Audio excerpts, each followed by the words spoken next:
এটা কি বের করা হচ্ছে প্যাকেট থেকে?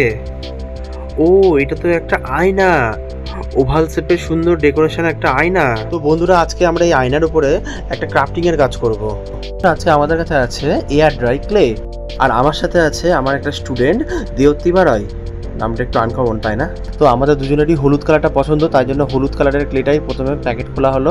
সেই প্যাকেট থেকে অল্প অল্প করে নিয়ে আগে প্রথমে বল করে নিচ্ছি, হলুদ কালারের বলও করছি, তারপরে অন্য কোনো কালারের বলও করে দেখব। তো এই ক্লেটা বন্ধুরা নর্মাল আর্টের স্টেশনারি দোকানের যেগুলো হয় সেগুলোতেই তোমরা পেয়ে যেতে পারো অ্যাভেলেবেল, আর এটার দাম মোটামুটি 100 টাকার মধ্যেই হয়ে যাবে। তো গ্লাসের উপরে এই কারুকার্য করার আগে আমি লাস্টের ভিডিওটা করে নিলাম। এবার আমাদের এদিকে পিঙ্ক কালার, ইয়েলো কালারের বলগুলো রেডি প্রায়। এবার আমরা এদেরকে আঠা দিয়ে সারাবো এই গ্লাসের উপরে। তো এই ক্রাফটের কাজটা না সম্পূর্ণটা দেওত্তিমাই করেছে, আমি তো শুধু ভিডিও করে যাচ্ছিলাম।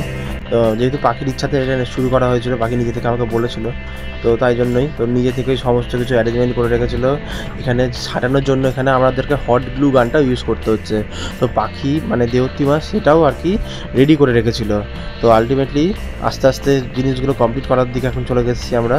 এবার নীল আর হলুদ দিয়ে, আচ্ছা আচ্ছা হ্যাঁ, ওটা হচ্ছে পাখির ভাই মানে দেওত্তিমার ভাই, নামটা দৈবায়ত রায়।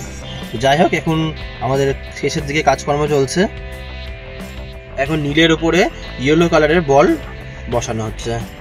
তো সেই কম্বিনেশনটাও আর কি পাখি নিজেই বললো যে এটাও করা যেতে পারে, ভালো লাগবে স্যার। তো তাই জন্য নীলের উপর হলুদ বসিয়ে এবার ওটাকে হট গ্লু গান, তো তারপর আবার একটা সাদার উপর পিঙ্কও বসানো হয়েছে, সেটা দিয়েও একটা সুন্দর ডিজাইন লাগছে দেখতে। সেটার পরে সাইডের দিকে একটু পাতার মতো ডিজাইন, মানে ওই সবুজ কালারের ক্লে ছিল আর তার সাথে সাদা ক্লেটাও ছিল, তো দুটো নিয়ে পাতা টাইপের ডিজাইনটাও একটু গ্যাপটাতে করে দিলাম ফাঁকাটা ভরার জন্য। তো আলটিমেটলি যে আমাদের জিনিসটা প্রায় শেষের দিকে, এই তো লাস্টে এলইডি লাইট লাগানো হয়েছিল, সেটার ভিডিওতে দেখায়নি। তো কেমন লাগছে বন্ধুরা তোমরা একটু অবশ্যই জানিও, আর ভালো লাগলে অবশ্যই লাইক করো, আর চ্যানেলে নতুন থাকলে অবশ্যই সাবস্ক্রাইব করো। থ্যাংক ইউ, দেখা হচ্ছে পরের ভিডিওতে।